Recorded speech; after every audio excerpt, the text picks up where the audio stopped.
अस्सलाम वालेकुम स्टूडेंट्स, कैसे हैं आप लोग। उम्मीद करते हैं सब खैरियत से होंगे।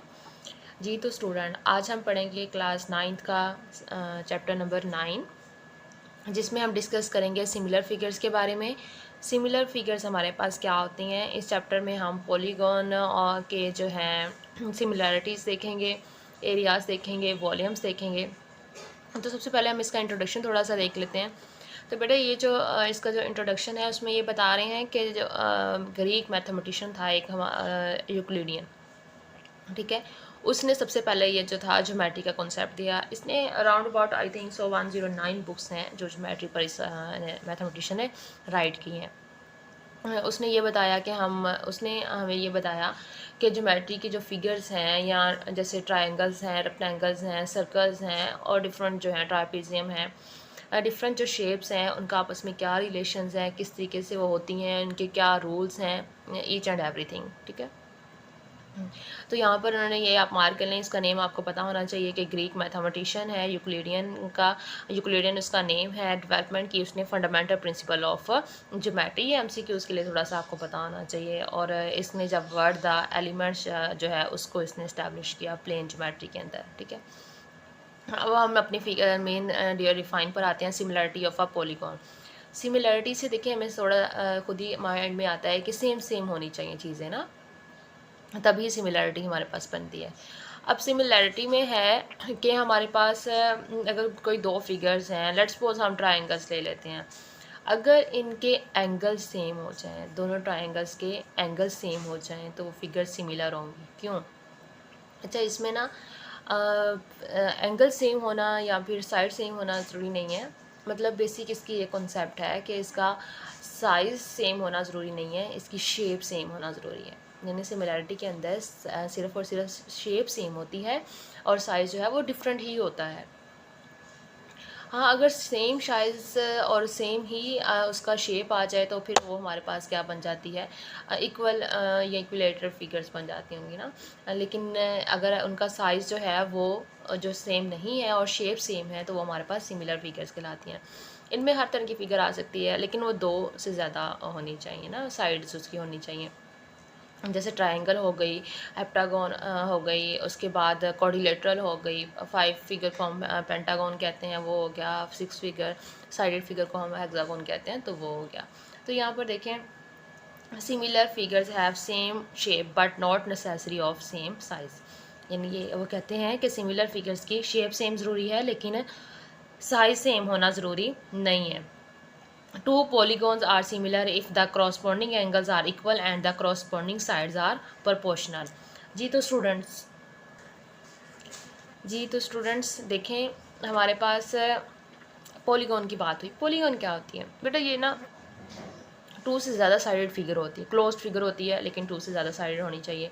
जिस तरह मैंने आपको पहले बताया कि ट्रायंगल हो सकती है, क्वाड्रिलेटरल हो सकती है, पेंटागन हो सकती है, हेक्सागन हो सकती है, हेप्टागन हो सकती है, ठीक है। लेकिन 2 से कम नहीं होना चाहिए, एटलीस्ट 3 और 3 से ज़्यादा होने चाहिए आपके पास। इतनी साइडेड फिगर को हम पॉलीगॉन बोलते हैं, ठीक है। ये डिफाइन भी बॉक्स में है, इसको भी याद कर लीजिएगा। 3 और more than 3 sided closed figure is called a polygon.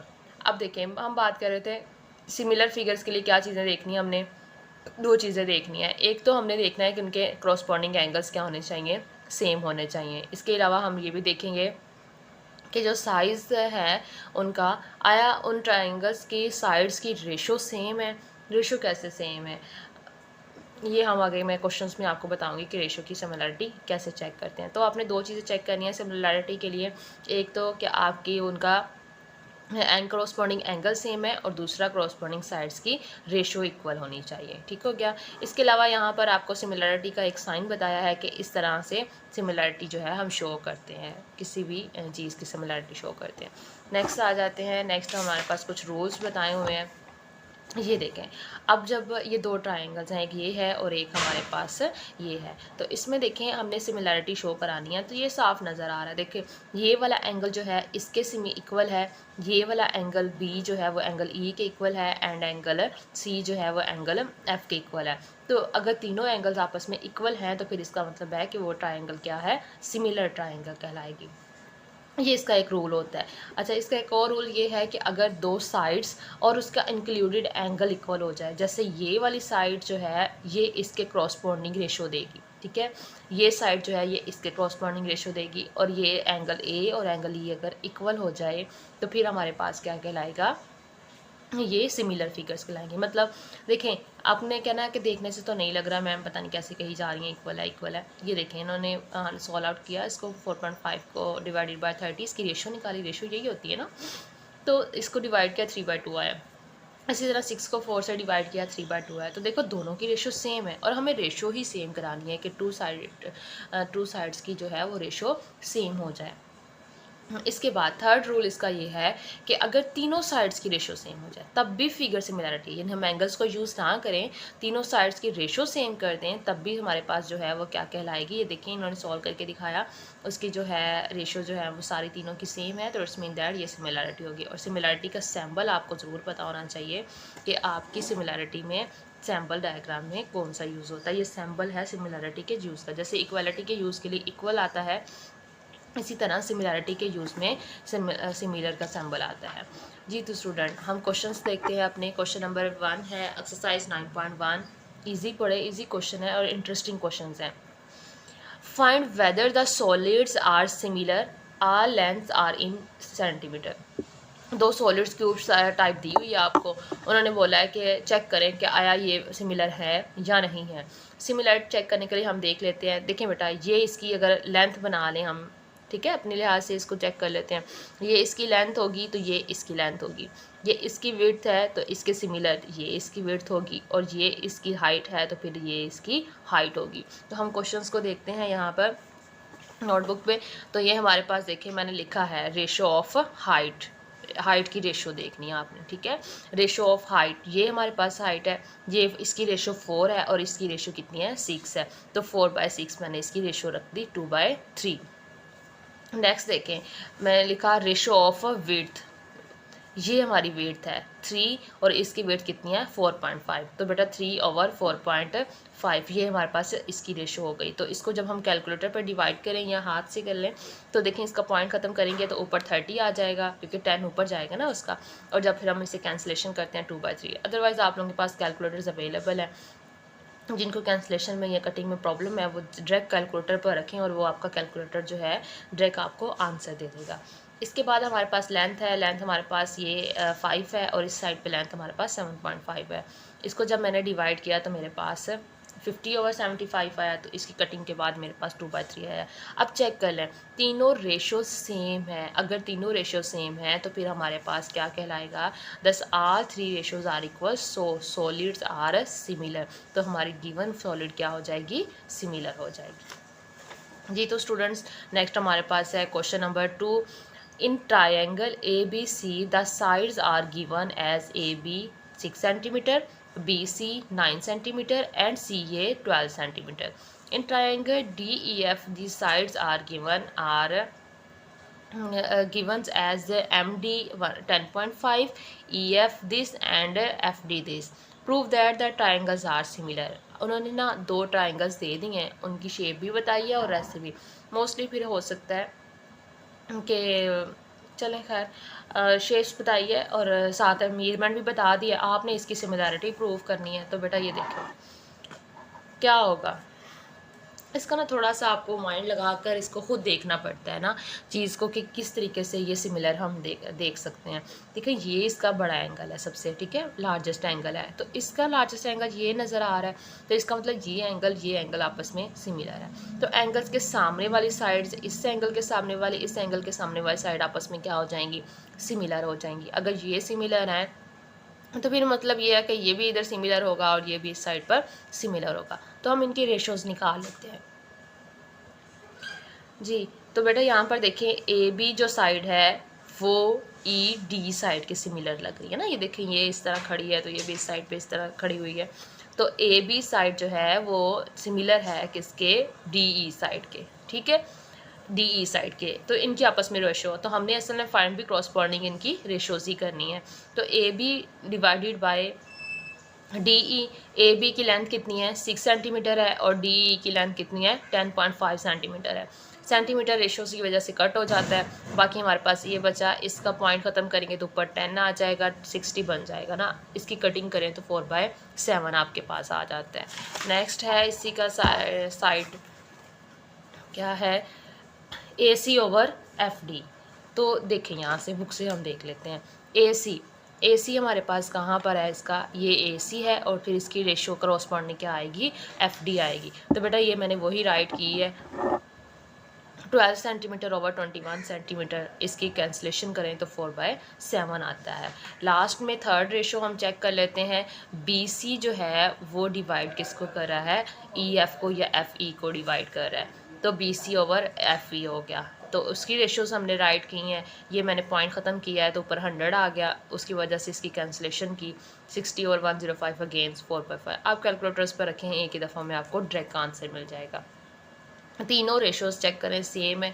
अगर तीनों रेशो सेम है तो फिर हम कह सकते हैं कि हमारी जो ट्रायंगल्स हैं, गिवन ट्रायंगल्स हैं, वो क्या होंगी, सेम होंगी। ठीक है स्टूडेंट्स, नेक्स्ट हमारे पास है क्वेश्चन नंबर 3। क्वेश्चन नंबर 3 में कहते हैं in a given figure ABC similar है DEF के। उन्होंने खुद कह दिया कि AB जो है वो सिमिलर है DEF के। अब कुछ साइड्स लेंथ आपको गिवन है और आपने क्या फाइंड करना है, आपने DF फाइंड करना है एंड EF फाइंड करना है, यानी DF फाइंड करना है और EF फाइंड करना है। और फिगर्स उन्होंने खुद कह दिया है सिमिलर है। अगर सिमिलर हैं तो हम इसी की डेफिनेशन लगा लेते हैं जी।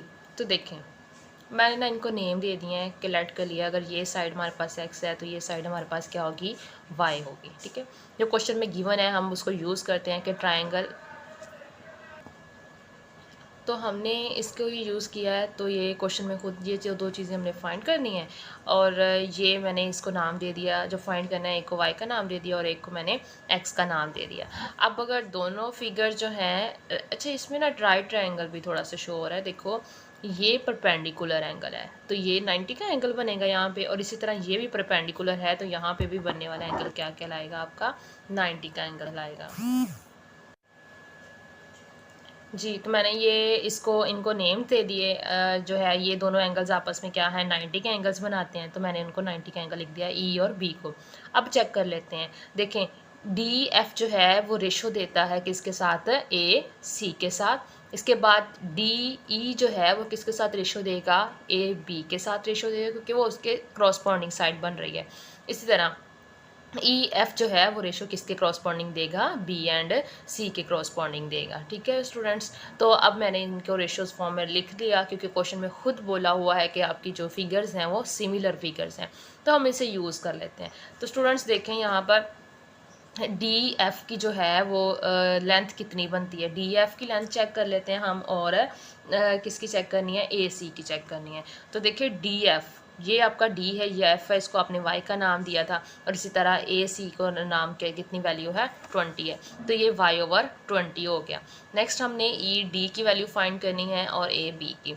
ED, ये हमारे पास ED है, इसकी वैल्यू 6 है हमारे पास, और AB की वैल्यू कितनी गिवन है, 12 गिवन है, तो ये मैंने 6/12 राइट कर दिया। नेक्स्ट आपके पास EF की लास्ट रह गया। EF जो है वो किसके रेशो के साथ देता है, BC के साथ रेशो देता है, तो वो 16 वैल्यूज़ आती है आपके पास। तो बेटा ये x/16 हो गया। अब देखें, जब इस तरह से हमारे पास आ जाए चीज़ तो फिर हमने क्या करना होता है, हम तीन इक्वालिटीज़ इक्वल है ना, तो हम दो इक्वालिटीज़ को इकट्ठा कर लेते हैं। तो मैंने दो इक्वालिटीज़ ली हैं, y/20 = 6/12, यानी मैंने 1 और 2 वाली इक्वालिटी यूज़ कर दी है। अब यहाँ से देखिए हमने y फाइंड आउट करना है, ये क्रॉसपॉन्डिंग हो रहे हैं आपस में जी। तो स्टूडेंट्स यहाँ से मैंने कटिंग की है, 6 1 6 6 2 12 और 2 1 2 2 10 20। तो बेटा y की वैल्यू आ गई है 10 सेंटीमीटर। नाउ हम लोग कर लेते हैं इसकी दूसरी साइड, सेकंड और थर्ड मैंने रेशो यूज़ की है। तो बेटा देखें यहाँ से x हम फाइंड आउट कर सकते हैं। x फाइंड आउट करने के लिए देखें ये यहाँ से डिवाइड हो रहा है, दूसरी साइड पे जाके क्या हो जाएगा, मल्टीप्लाई हो जाएगा। 6 1 6 और 6 2 12 और 2 8 6 हमारे पास आ गया। तो x की वैल्यू 8 सेंटीमीटर आ गई। तो हमें यही दो साइड्स की वैल्यू फाइंड आउट करनी थी जो कि हमने निकाल